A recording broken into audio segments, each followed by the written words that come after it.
No vídeo de hoje, vamos novamente adentrar em alguns dos mundos das animações que foram esquecidos. Sabe essas animações que tanto amávamos, mas ninguém mais fala sobre? É sobre elas que iremos comentar. Seja pelo fracasso injusto que tiveram em sua época, ou porque simplesmente foram engolidas pelo tempo. Caso você não saiba, esses vídeos e muitos outros você encontra no canal principal, Inacreditaus. Esse canal aqui é onde terão todos os compilados para você poder relaxar e curtir um vídeo atrás do outro. Não esquece de se inscrever nos dois canais e deixar o like para apoiar. E bora pro vídeo!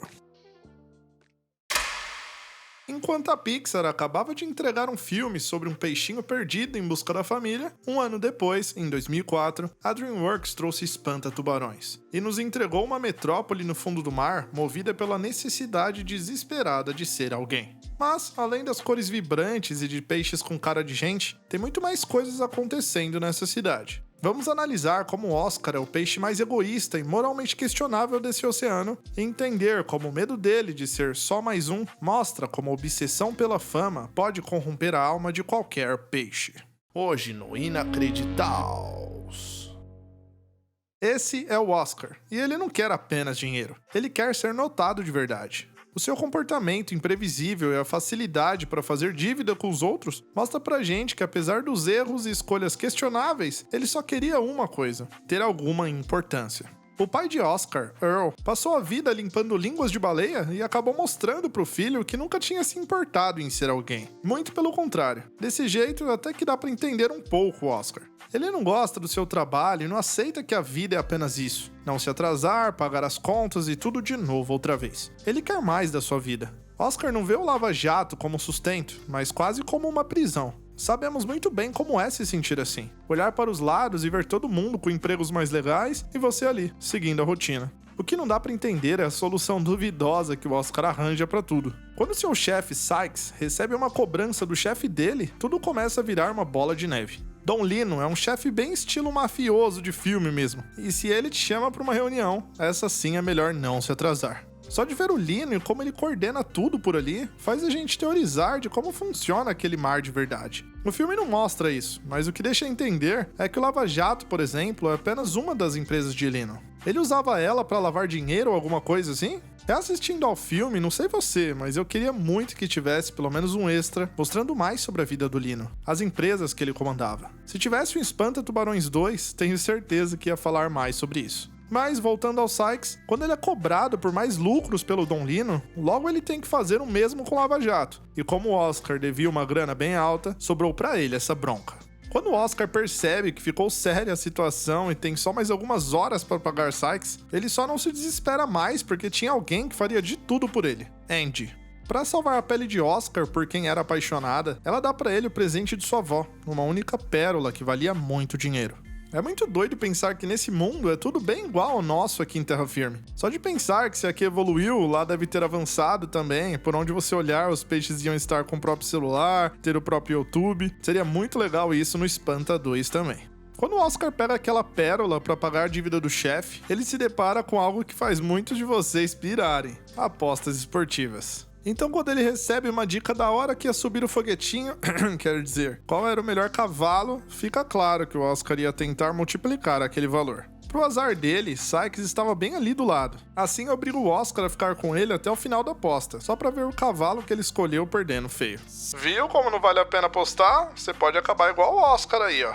Só depois de apanhar pra valer, estar exatamente no lugar errado e na hora errada, que a vida decide ser boa com o Oscar e acaba mostrando como ele iria realizar seu grande sonho, fingindo ser uma pessoa que ele não é, o matador de tubarões. Aqui que a gente chega no personagem mais importante do filme, Lenny, o filho de Don Lino. Pra surpresa de todos e pra sorte de Oscar, que escapou lindamente naquele dia, Lenny é um tubarão vegetariano. Esse detalhe sobre o Lenny é muito importante porque faz uma alegoria direta com a pessoa que não se encaixa nesses velhos padrões de ter que ser o brutamontes, o homem que bate em todo mundo, sabe? Ao contrário de seu pai, ele não é esse assassino impiedoso que todo tubarão é ensinado a ser. Ele é sensível, ele tem empatia pelos outros peixes e prefere se disfarçar de golfinho a ter que assumir uma identidade que ele não concorda em ter. A relação dele com Lino mostra a dura relação de ter pais que querem te obrigar a ser o que só eles desejam. Lenny não quer guerra, ele quer a paz e a liberdade de ser quem ele é de fato.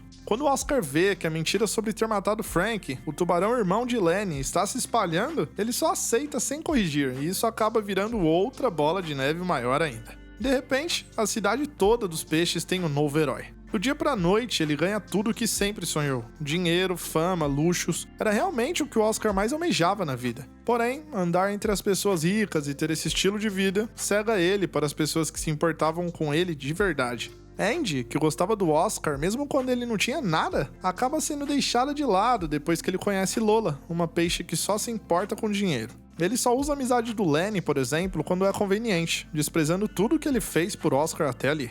O filme critica a todo momento a importância do ter status. O Oscar gasta o que nunca teve só pra parecer o que não é, e se dependesse do Don Lino, ele não seria mais nada em pouco tempo. Don Lino não é qualquer vilão, ele é um pai de luto agora. A morte de Frank, seu filho perfeito que sempre seguiu seus passos, deu vida a um buraco de poder e uma dor profunda. Lino tenta manter o império que está desmoronando por dentro, porque seu único herdeiro sobrevivente não quer o trono e nem nada daquele estilo de vida. Don projeta suas frustrações em Lenny, tentando transformar ele à força no que Frank representava. Essa máfia secreta na qual sua família fazia parte era uma organização baseada na linhagem. Quando Lino percebe que seu legado está ameaçado, ele recorre ao medo de perder o império e de se perder. Só vemos a redenção de Lino muito depois. Depois de todos esses problemas, ainda tem o fato de que o tal matador de tubarões está espalhando por aí que ninguém pode contra ele.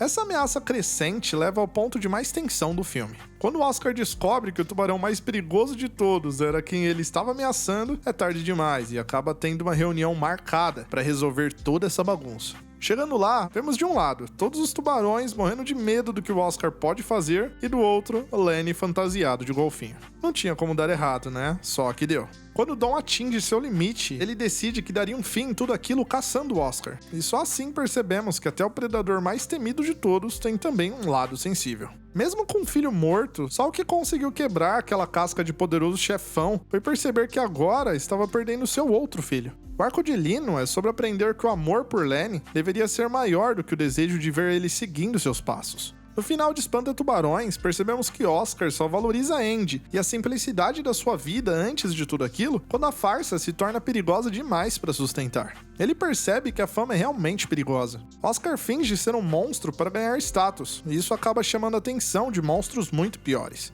Oscar acaba sendo perdoado por Andy, mas não só por ser bom, mas porque a verdade era a única coisa que poderia salvar o Recife de ainda mais violência que estava por vir. Ele deixou de ser essa celebridade para se tornar a pessoa que poderia parar tudo aquilo. O filme nos ensina que a mentira pode até te levar para o topo, mas é a verdade que te mantém vivo no fundo do mar. Espanta Tubarões é um lembrete de por que a fama não pode ser tudo na nossa vida. O Oscar começou querendo ser um gigante, mesmo que aquilo pudesse atrapalhar sua vida, mas terminou entendendo que o valor real estava na paz que ele encontrava em quem gostava de fato. Ele entendeu que ser um limpador com dignidade vale mais do que ser um herói de mentira. No fim das contas, a maior lição desse oceano é que ninguém consegue fugir da sua própria natureza para sempre. Ou você se aceita como é, melhorando o que pode, ou termina sendo devorado pelas expectativas dos outros. Geralmente, quando dizemos que o céu está caindo, significa algo que todo mundo já está acostumado. Algo que todo mundo já falou ou vai falar um dia. Mas para o pequeno Chicken Little, foi a frase que ele se arrependeu por ter falado por um bom tempo.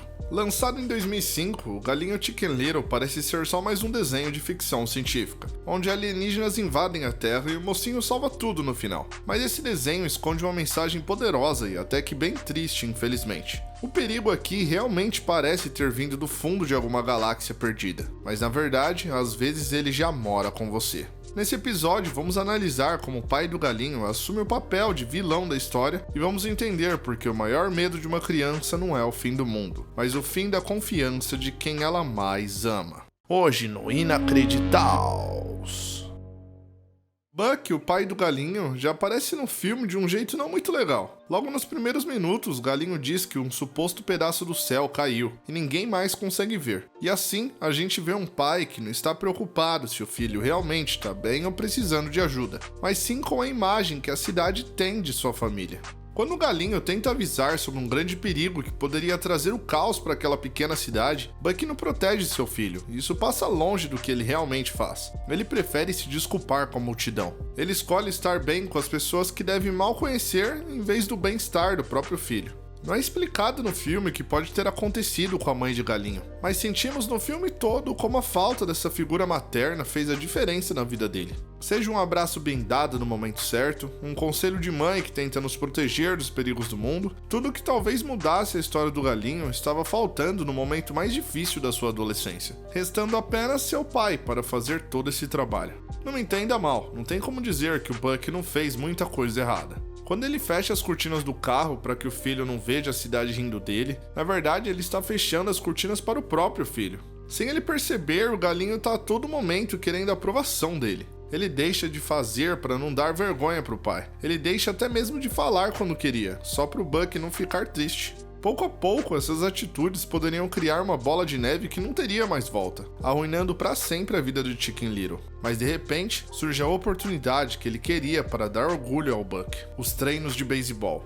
No filme, isso até parece fofo, porque descobrimos que Buck foi um grande jogador de beisebol, e agora o Galinho poderia seguir seus mesmos passos. Mas percebemos que algo está errado quando Buck pede que Chicken Little desista daquilo, simplesmente por achar que o filho vai se dar mal mais uma vez, e claro, mexendo assim com o legado e o ego de seu pai. Por sorte ou algum dom escondido, o Galinho prova pro seu pai que ele merece sim seu respeito. Ao contrário do que a cidade que sempre zombou dele acreditava que fosse acontecer, o Galinho vai em frente, treina pro grande jogo e vence sozinho, se tornando o campeão que todos duvidavam que ele poderia ser. Ele ganha repentinamente o amor de seu pai, mas não de um jeito que ele gostaria. Ele não precisava que Buck quisesse estar por perto só quando ele finalmente foi bem no esporte que ele praticava no passado. Ele queria alguém que tentaria entendê-lo ou pelo menos se esforçasse para isso. Praticamente sozinho naquela cidade, pelo menos o Galinho tinha 3 grandes amigos: Abby, Hunt e o peixe fora d'água. Eles eram as únicas pessoas da sua escola e da cidade toda que não se importavam com o erro que tinha cometido no passado. Eles queriam estar com o Galinho pelo simples motivo de gostarem da sua amizade. Um ambiente onde o próprio pai queria que ele não chamasse a atenção de mais ninguém com medo de passar vergonha, seus amigos se importavam muito com o que ele tinha para falar. Abby é a única que tenta entender de fato o que o Galinho está passando. Ela tenta convencer o Galinho que falar para o seu pai como ele se sente de verdade é o melhor caminho para construírem uma boa relação, sem esse grande obstáculo no caminho. Ela entende que o problema não é o céu estar caindo ou não, mas essa comunicação quebrada entre os dois, já que só possuem de fato um ao outro. Por serem rejeitados pelos outros, a Abby e o Galinho encontram nessa amizade a resposta para o que atormentava eles. A opinião dos outros não pode ser a coisa mais importante da sua vida. E naquele momento, eles realmente tinham uma outra preocupação muito maior: salvar a cidade inteira. Se no início o Chicken Little preocupou toda a cidade com um pedaço do céu que caía no meio da rua, agora nem deu tempo de gritar, porque mais um pedaço tinha caído dentro do seu quarto. Literalmente. Agora não tinha mais dúvidas que algo de muito sinistro estava acontecendo com aquela cidade. Depois das situações que passou, o Galinho não tem coragem de contar pro seu pai, mesmo com a prova final logo ali, no chão da sua casa. Ele prefere chamar seus amigos para decidir o que fazer. Depois de muita conversa, eles percebem que não tem jeito fácil de explicar para os outros sobre aquilo. Mas quando o peixe fora d'água é de repente sugado do quarto e levado para sabe lá Deus onde, eles percebem que agora possuem uma missão. Ao seguirem o rastro do peixe, eles descobrem que a Terra está sendo invadida por alienígenas, mas isso não coloca medo nas crianças. Ou todo mundo era salvo ali, ou seriam todos capturados juntos. Isso é algo bonito no filme. Apesar de serem o grupo dos rejeitados, sem obrigação nenhuma, eles lutavam um pelos outros. Eles sabiam que apenas aquelas amizades já bastavam para cada um, e só por causa dessa união que eles conseguem encontrar o peixe a salvo. Eles deixam os medos do lado de fora e entram naquela nave, mesmo sabendo que podem ser descobertos a qualquer minuto. Para o azar deles, eles são descobertos pela criatura mais fofa do filme, Kirby. E foi exatamente isso que colocou em jogo o destino do planeta. Ao escaparem daquela nave, eles não perceberam, mas acabaram levando embora aquele monstrinho de vários olhos, e agora os alienígenas queriam ele de volta. Antes mesmo de se darem conta que estavam com algo que não era deles, Galinho e seus amigos já estavam alertando a cidade toda que agora o perigo era real, a Terra estava sendo invadida dessa vez e, mais uma vez, Galinho foi passado como mentiroso. O erro de anos atrás estava se repetindo quase da mesma forma. Todos julgando o galinho, seu pai não te protegendo e ele terminando ali, sozinho. Mas nem tão sozinho. Quando aquela noite traumatizante passa, ele finalmente começa a entender o que estava acontecendo. Ele percebe que a criatura seguiu eles até o caminho de casa. Agora a missão havia mudado e ficado muito mais difícil. O peixe fora d'água estranhamente entende a língua de Kirby e descobrem que o coitado só quer voltar para seus pais. Então devolver Kirby era a nova meta. Essa missão é o reflexo mais brilhante e doloroso da vida do galinho. Enquanto o galinho atravessa naves espaciais e enfrenta perigos de outro planeta para reunir uma família alienígena novamente, percebemos que ele também está tentando encontrar o caminho de volta para o coração de seu pai. Nessa correria toda, enquanto o galinho atravessa a cidade, ele acaba encontrando Buck, assustado com tudo aquilo. Mesmo com todo o caos, o galinho decide que é ali que precisa fazer seu pai entender seu lado, para quem sabe, entender a falta de afeto e de compreensão que ele tanto passa. Só assim que presenciamos a redenção de Buck. Ele só pede desculpas e decide estar lá para o galinho quando o céu está literalmente desabando. Buck precisou de uma invasão no planeta e de lasers explodindo por todo lado para finalmente acreditar no galinho. Isso não é confiança, é só concordar com os fatos. Dizer que queria estar ali pelo filho no meio do apocalipse nos mostra uma verdade dura e cruel. Para Buck, a voz do filho só tem peso quando é impossível de ignorar. Ele não escolheu entender o galinho, ele foi forçado pela realidade. A redenção é bem-vinda e merecida para o galinho, mas para nós, ela soa como um tarde demais disfarçado de final feliz. Depois do quase fim total do mundo, Galinho consegue devolver Kirby para sua nave e entendemos toda aquela confusão. Melvin e Tina, os pais alienígenas, sempre passam pela Terra para pegar um pouco de nozes da cidade, mas dessa vez o Kirby acabou se perdendo e deixando eles desesperados e dispostos a destruírem a galáxia para encontrar o filho. Eles fariam tudo por Kirby e esse é o maior tapa na cara de Buck, que nunca estava verdadeiramente ao lado do filho. No final das contas, o galinho só queria um pai que, quando ele sumisse ou errasse, fizesse tudo e mais um pouco por ele, nem que fosse apenas para ensinar, ao invés de apenas querer o silêncio do filho. A invasão alienígena é a lição moral que Buck precisava aprender, para dali para frente, tratar o pequeno Chicken Little como ele merecia de fato, com respeito e confiança. Temos um final feliz e o mundo foi salvo, mas a cicatriz de não ter sido acreditado no momento mais importante pela única pessoa que deveria protegê-lo é uma mancha para sempre na história do galinho, que só o amor correto dessa vez pode ajudar a apagar. Chicken Little nos ensina que a zoação dos amigos e conhecidos até dói, mas a falta de apoio de quem mais queremos é o que realmente pode desmoronar o nosso mundo. O ano é 1988, o mundo só fala em conspirações militares e armas nucleares, e de repente, Akira.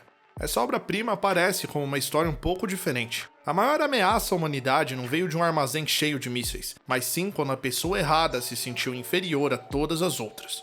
A cidade de Neo Tóquio, onde se passa a nossa trama, não foi destruída por um erro de cálculo científico. Ela foi implodida pelo ego ferido de um garoto cansado de ser a sombra de alguém. Tetsuo Shima. Ele não se torna apenas um vilão com poderes quase infinitos. Ele é a prova viva de que a dor da humilhação, quando ganha o poder absoluto e se encontra nas mãos erradas, se torna uma coisa que nenhuma força humana conseguiria conter.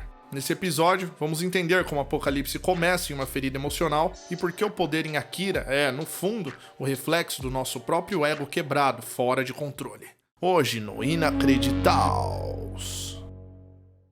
No centro dessa destruição, vemos uma dinâmica que muita gente confunde com uma relação comum, mas que é puramente tóxica. Kaneda ama Tetsuo como um irmão, mas ele impõe uma liderança sobre Tetsuo e os amigos de um jeito que sufoca. Para o Kaneda, que só se importa com ser a melhor gangue, ficar com as melhores garotas e coisas que qualquer jovem ali se importaria, ele está protegendo o bando. Mas para Tetsuo, ele está sendo humilhado e diminuído. E é aqui que o azar entra em seu caminho.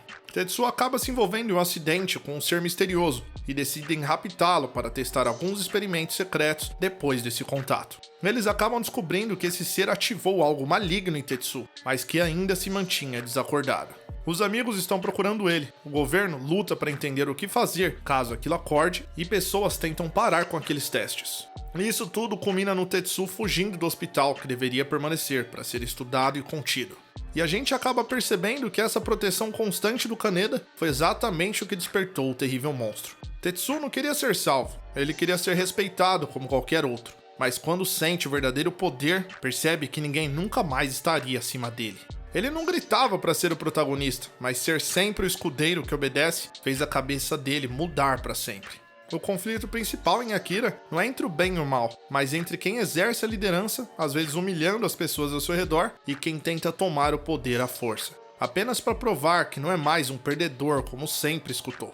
Neo Tóquio não é apenas um cenário cyberpunk que inspirou e inspira desenhos e histórias até hoje. Ela é um espelho da mente perturbada daqueles personagens. É quase um organismo vivo construído sobre cinzas e crimes em cada esquina, vivendo em um estado de alerta constante. É um lugar onde a tecnologia é vomitada pelos bueiros e vielas escuras, onde quem tem mais empurra ainda mais para baixo quem não tem quase nada. A cidade é opressora, barulhenta e sufocante, exatamente como o caos interno que o Tetsu sente crescer dentro de si. Conforme a mente do Tetsu entra em colapso e sua mutação biológica avança, a cidade ao redor dele também começa a se desintegrar, e a gente percebe como o desenho deixa isso claro. Neo Tóquio está literalmente esperando o próximo colapso. É uma sociedade que evoluiu ao máximo em sua tecnologia, mas apodreceu em relação ao dever com seus moradores, criando o terreno perfeito para que um deus imaturo possa destruir tudo. Acabamos entendendo depois que não foi só Tetsu que passou por isso. Neo Tóquio já sacrificava durante muitos anos outras pessoas inocentes em nome do progresso. Vemos isso com os Espers. Aquelas crianças com rostos envelhecidos são símbolo do preço da evolução. Eles ganharam poderes divinos, mas perderam o direito de crescer. Eles estão presos em uma infância eterna, onde nem tiveram tempo para entender o porquê tinham todo aquele poder. Mas eles também são um aviso que o Tetsu ignora. O poder absoluto em Akira exige uma parte da sua humanidade em troca, e a gente vê a dele se afastando cada vez mais. Para se tornar um deus, você precisa deixar de ser humano.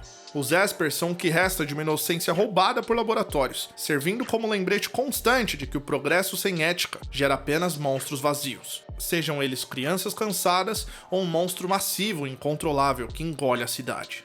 Tetsu, prestes a se perder para sempre, começa sua transformação final. Se esse não é um dos monstros mais incríveis e ao mesmo tempo bizarros que você já viu, provavelmente esse que você está pensando ser melhor se inspirou em Akira. E aqui, nada vai ficar para trás. Agora, o monstro quer tudo e todos, mas ainda existe a esperança final. Akira. Akira passa o filme todo guardado em um local secreto e trancado a 7 chaves, e não por menos. Havia sido ele que tinha destruído Neo Tóquio dezenas de anos atrás. Também, por isso mesmo ele teve que despertar para acabar com a própria destruição. O poder supremo contra o poder que se acha supremo. No fim, Tetsu não conseguiu conter esse poder porque ele ainda era um garoto tentando provar algo para o mundo. O ego dele foi o gatilho, mas a energia de Akira é como um universo tentando se reorganizar. Akira nos ensina que o verdadeiro poder não é algo que você toma, é algo para o qual você precisa estar pronto. E talvez a humanidade de Neo Tóquio nunca estivesse pronta para nada além da destruição. Olhando para o nosso pequeno protagonista feito de pano e coisas que parecem terem sido tiradas do fundo de qualquer gaveta, chegamos a pensar que vai ser só mais uma aventura infantil qualquer, certo? Mas não se deixe enganar pela carinha simpática. 9 a Salvação é, na verdade, um dos longas de animação mais sombrios dos anos 2000. Aqui, a gente não vai encontrar nenhum reino mágico e colorido. A gente se depara, na verdade, com o nosso planeta Terra, depois do nosso maior fracasso. Ao invés de mais uma vez uma jornada de herói bonitinha, entendemos o porquê não ir longe demais com a tecnologia. Nesse episódio, vamos assistir como a nossa essência tentou sobreviver em um mundo que já nos deletou e por que esses bonecos são a última linha de defesa entre o fim e um novo começo. Hoje no Inacreditaus. Para entender por que o mundo acabou dessa forma, a gente precisa falar sobre política e ego. O filme nos mostra as cicatrizes de uma ditadura militar, das piores possíveis. O chanceler, um líder obcecado por poder, forçou um cientista brilhante a criar a melhor IA que ele poderia fazer. Estranho, né? Esse filme de 2009 já estar falando do avanço de IAs que discutimos hoje. Pois é, já naquela época era uma preocupação. Mas, voltando ao filme, o objetivo original dessa máquina ultra inteligente era a paz e o progresso, mas o tal chanceler queria ela para a guerra. O resultado, a máquina que não tinha humanidade, muito menos compaixão, decidiu que a forma mais rápida de acabar com a guerra era acabar com os soldados, e com todo o resto. A humanidade foi extinta pela própria criação. Um mundo de 9 a salvação é o que sobra quando a ciência é escravizada pelas pessoas que não pensam em nós e apenas no próprio umbigo. Tudo se torna um cemitério de metal e fumaça, e somos sufocados pelos interesses dos poderosos. Quando o cientista percebeu que o fim era inevitável, ele volta seu conhecimento para ciências ocultas. Ele deixa de construir robôs para realizar um ritual de alquimia tecnológica. Através de um artefato místico inventado por ele, ele acaba conseguindo dividir a própria alma em 9 pedaços. Vemos o grande sacrifício que ele estava disposto a fazer por toda a humanidade. Ele não pensou 2 vezes em se sacrificar e tentar uma última grande cartada depois do caos. Os bonecos carregam o peso de serem os últimos herdeiros de uma espécie que se autodestruiu. Saber que cada um dos bonecos é um pouco do cientista fragmentado faz a gente querer entender como funciona a cabeça de cada um. Analisando melhor, é possível perceber alguns traços de personalidade em todos eles. O número 1, por exemplo, é sua arrogância e medo. O 2 é a sua inventividade. A 7 é a sua coragem e a força para lutar. Mas e o número 9? Na numerologia, o 9 é o número que encerra um ciclo completo. Ele representa o ponto final para que algo novo possa nascer. Esses bonecos não estão aqui apenas para lutar contra as máquinas. Eles irão repovoar a nova Terra. Ao longo do filme, vemos que cada boneco representa um estágio da evolução humana, uma característica muito importante que compõe o que vemos em nós mesmos todos os dias. E o número 9 é o elo final que liga tudo. Ele é a curiosidade, o questionamento. Quando o ciclo se fecha, o filme mostra que a destruição das máquinas e o sacrifício de alguns bonecos não é um fim, mas um começo de algo grandioso. Eles são a semente. O destino da Terra em 9, a salvação, é voltar ao estado zero, permitindo que a vida recomece sem os erros do passado. 9, a salvação, nos ensina que mesmo quando a tecnologia vai longe demais junto da ganância e a guerra tenta apagar o nosso rosto da Terra, o que nos torna humanos, nossos ideais, nossos sonhos e a nossa esperança sempre estarão vivos por aí em algum canto qualquer. A humanidade pode ter sido extinta, mas a nossa essência agora caminha com pés de pano, pronto para esperar o sol brilhar mais uma vez.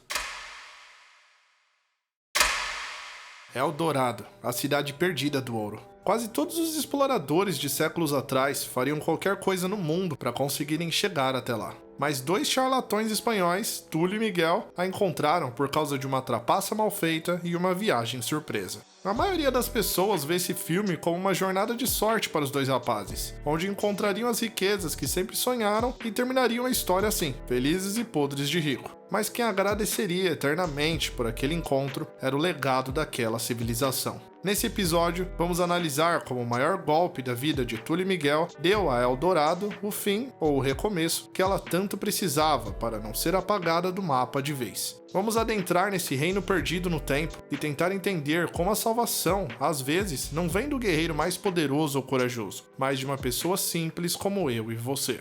Hoje no Inacreditaus.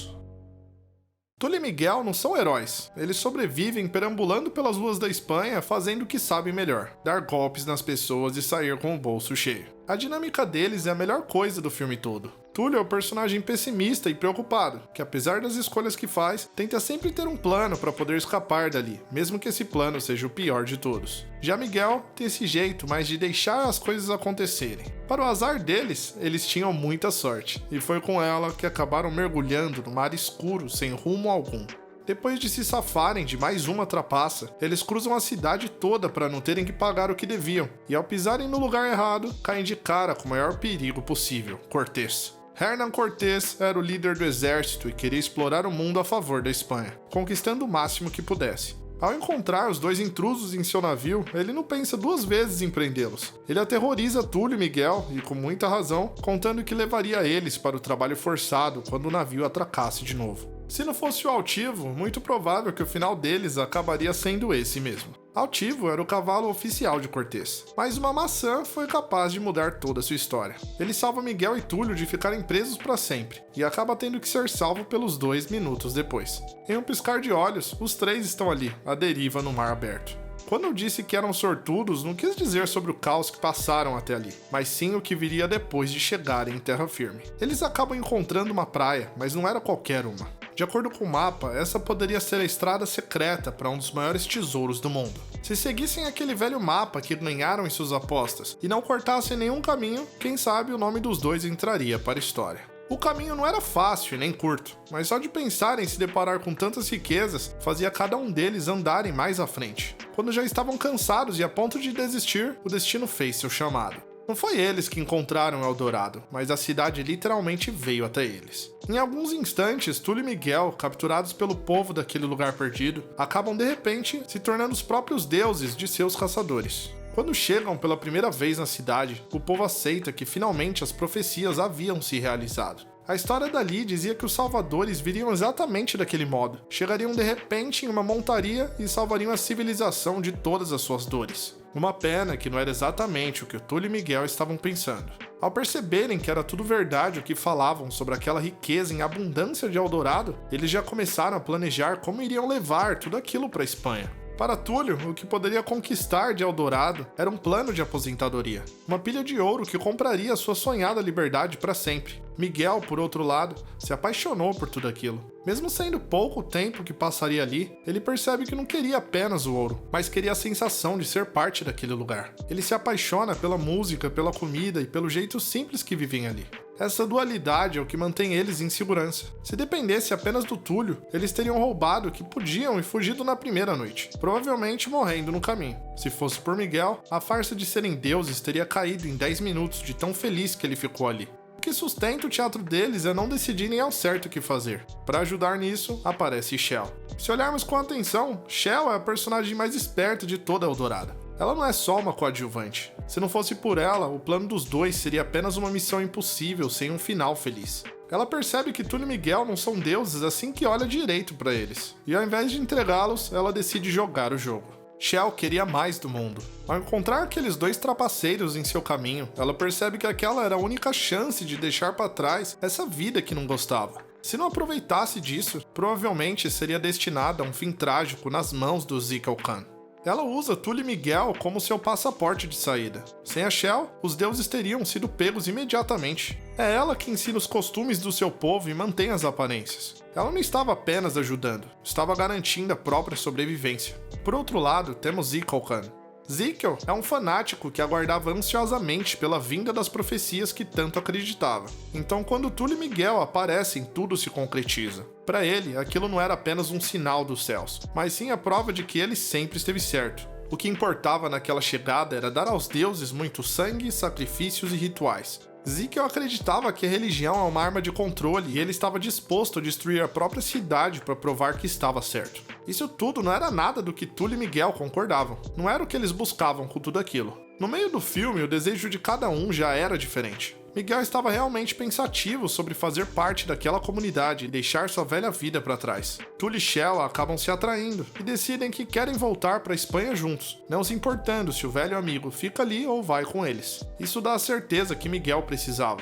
Ele percebe que aquela vida que poderia ter em Eldorado tinha um valor que o ouro não poderia comprar. Apesar das conquistas, Túlio e Miguel percebem que estavam protegendo Eldorado de uma grande catástrofe. As vontades nefastas daquele sacerdote louco. Mesmo acreditando que os dois eram deuses, Zikal Khan quer transformar Eldorado de acordo com as suas vontades, pois acreditava que esse era o desejo dos deuses. Teria sido mais fácil impedir isso de acontecer, mas ao ver sangue de Miguel, ele se dá conta que o seu deus não sangraria tão fácil. Em um ato de insanidade, ele deixa a submissão para trás e garante que se aqueles não eram os deuses, ele faria a vontade deles. Se dependesse dele, ele destruiria Eldorado por completo naquela mesma noite, levantando assim seu novo império. Porém, não contava com a habilidade de Miguel e Túlio na trapaça. Zikal sobrevive sem muitos arranhões, mas ao encontrar o líder Cortés, ele decide dar à cidade o machucado que ela jamais esqueceria.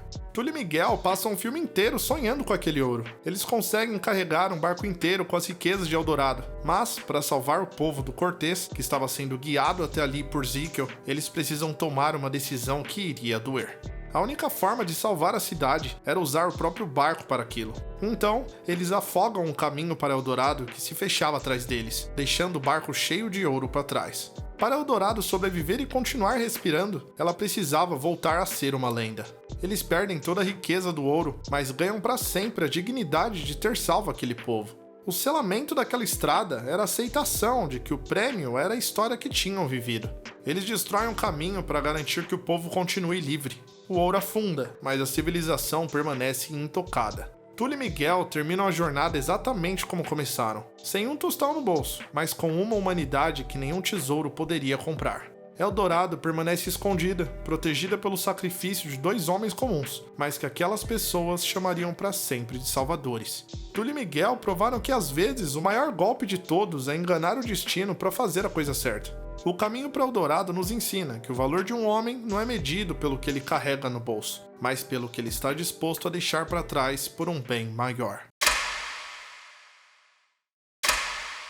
James e o Pêssego Gigante pode não ser o filme mais popular de sua época, mas com certeza marcou todo mundo que assistiu até o final. Seja pela história mágica, pela mistura do stop motion com a realidade ou pelo drama que o James tem que passar. Nesse filme, James é uma criança que ficou sem os pais em um piscar de olhos, e as pessoas que deveriam ser seu porto seguro faziam de tudo para ele viver em um constante pesadelo, obrigando James a encontrar a fuga que precisava em seus amigos mágicos nessa jornada fantástica. Hoje vamos analisar esse filme estranhamente sombrio e discutir também algumas teorias, como a de que toda a jornada de James pode ser, na verdade, uma viagem da sua mente para fugir de todo o abuso que passava. Vamos entender o porquê o que parecia ser só mais uma fábula do mestre Tim Burton talvez seja, na verdade, um grito de socorro de James. Hoje no Inacreditaus. São vários os detalhes dessa história que valem a pena serem comentados hoje. E para começar, é claro que teria que ser sobre como o filme muda drasticamente. Começando em live action, onde vemos rapidamente um mundo colorido enquanto vemos James conversando com seus pais, mas logo se torna um cenário cinza, sujo, onde James é tratado pior que um cachorro. Enquanto vemos a família unida, podemos perceber que James tem a vida que merece, sendo acolhido pelos pais. Vemos que ele é feliz. O objetivo deles daquele momento era apenas um: conhecer a cidade de Nova York. Eles acreditavam que realmente era a cidade onde os sonhos mais profundos se realizam e seriam ainda mais felizes morando por lá. Mas uma grande catástrofe acontece. Aqui vemos o primeiro mistério do filme. Pelo que entendemos, os pais de James sofreram algum acidente. No caso, teriam sido atingidos por um rinoceronte. Isso é realmente bem esquisito e exótico, nos fazendo pensar que pode ser alguma analogia a outra coisa, seja um acidente de trânsito ou só o tamanho imenso daquele trauma. O filme é realmente cheio de analogias, mas uma coisa é muito verdade. Depois que seus pais se foram e foi obrigado a morar com suas 2 tias, sua vida nunca mais foi fácil. É até um pouco pesado mostrar esse desenho para alguma criança se você olhar todos os detalhes, porque entendemos que as tias Spike e Sponge são obrigadas a cuidar de James depois do acidente, mas o que fazem com o menino é bem desumano. Elas obrigam James a fazer todo o trabalho dentro da casa e todos os dias elas deixam ele sem comer por várias horas. James raramente passa por algo diferente no seu dia a dia. É só trabalho e mais trabalho sem poder parar para descansar. Porém, um certo dia, alguém aparece em seu caminho para mudar isso para sempre. Um homem estranho e bizarro aparece para James e oferece uma saída de tudo aquilo. Ele diz que carregava consigo uma magia muito poderosa e que se James quisesse, poderia ser dele dali pra frente. Essa é com certeza uma das coisas mais bizarras do filme, e vou fazer questão de recitar os ingredientes daquela magia que o homem conta. 1000 línguas de crocodilo cozidas no crânio de uma bruxa morta, cozinhando 20 dias e 20 noites, dedos de um filhote de macaco, moelas de porco, um bico de papagaio e 3 colheres de açúcar. Tudo isso cozinhando junto e depois a lua faria o resto para concretizar o feitiço. Ele não deixa claro se tá brincando ou não, mas com certeza é a coisa mais bizarra que já ouvi em um filme da Disney. Só o que salva um pouco é quando lembramos que é um filme do Tim Burton. Mas voltando à história, essa magia que são esses bichinhos acabam atingindo o único pêssego que tinha naquela árvore. E sendo destino ou não, isso salva a vida de James. Ou pelo menos tenta.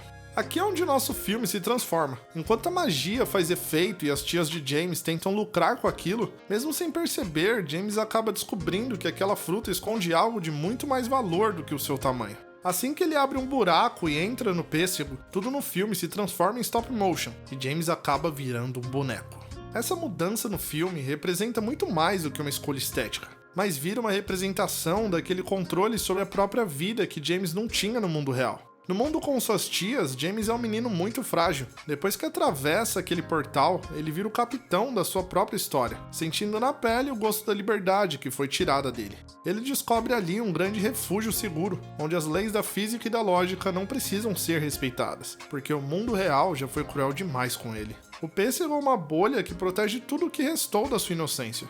Dentro desse pêssego, James encontra vivendo lá amigos que nunca mais esqueceria, uma família nova inteira. Mesmo o filme não deixando claro isso, podemos entender essas figuras como criações da mente do próprio James para sobreviver dentro daquele trauma. Cada inseto carrega uma característica humana que James perdeu quando o rinoceronte levou seus pais. A joaninha é um pilar de estabilidade. O gafanhoto representa o guia intelectual que ensina que o mundo pode ser melhor, mesmo em meio ao caos. A senhora aranha, por outro lado, é a representação mais próxima do amor materno que ele teve por pouco tempo. Ela é gentil, cuidadosa e oferece a James o conforto emocional que as tias negaram. Entre outros personagens, cada um deles ajuda James nessa grande aventura, sempre mostrando pra ele o lado bom que tem dentro de si e dos outros seres também. Até mesmo o rinoceronte que leva seus pais seria a representação física do trauma de perder os pais muito novo. Ele é o caos que veio do nada e destruiu o mundo perfeito que James tinha. Ao longo do filme, o rinoceronte aparece nas tempestades e nos momentos de dúvida. Enquanto ele não enfrentar esse monstro nas nuvens, ele continuará sendo uma criança perdida em um mar de incertezas, mostrando pra gente todo o processo de James contra esse luto que carrega. Em meio a tantas aventuras que passam naquele pêssego, enquanto James e todos seus amigos tentam chegar na Nova York, James aprende que ele não está realmente sozinho em nenhum momento. Assim como aqueles amigos que aparecem de repente para ele, podemos entender que eles sempre estiveram ali, dentro de James. Bastava alguém lembrá-lo de que toda essa magia morava dentro dele. As tias Spiker e Sponge querem apenas humilhar e castigar James para benefício próprio. Elas são vilãs aterrorizantes porque são muito reais, mas acima disso são eternamente frustradas com as vidas que conseguiram. Para James, elas não são apenas parentes ruins, elas são esses monstros colossais que ocuparam todo o espaço da sua vida. Vemos que a verdadeira batalha de James não é finalmente chegar a Nova York e realizar o sonho dele e de seus pais, mas é se libertar da ideia de que ele merecia ser tratado como um fardo.